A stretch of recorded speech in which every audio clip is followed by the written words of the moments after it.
Matthew Bunson, Senior Fellow of the St. Paul Center for Biblical Theology, the Washington Bureau Chief for EWTN, with us now. Good to see you, Matthew. Good to be with you.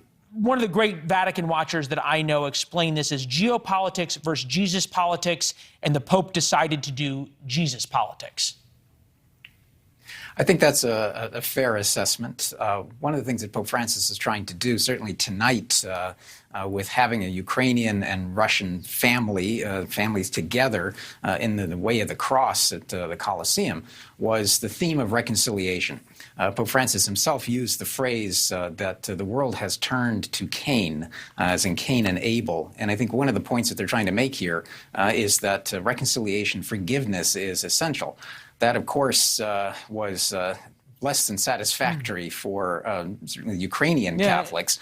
The head of the Ukrainian Greek Catholic Church called it offensive and incomprehensible.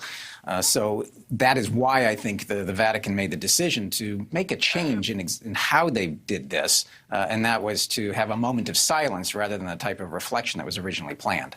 Fair enough. The issue of reconciliation, though, has to happen after the war ends. And for a Catholic Church that obviously has been so criticized because of how they dealt with World War II, you now have a war in Europe that is comparable in many ways to the beginnings of World War II. Wouldn't this be the opportunity for Pope Francis to chart a different course? Well, I think you echoed the comments from Major Archbishop Sviatoslav Shevchuk, the head of the Greek Catholic Church, that reconciliation has to come after. That's a major point, I think, that Pope Francis is certainly aware of. The challenge that he has is twofold, however.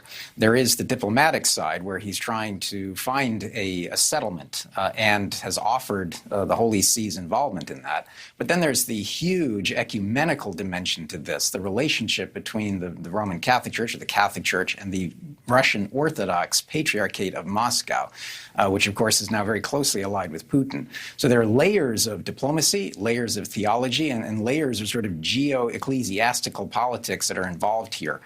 So Pope Francis himself has tried to serve as an arbiter on a number of occasions in bringing about peace. We saw that in Syria, for example, and he's even offered to go to Ukraine, which would be a rather significant gesture, a complicated one, certainly.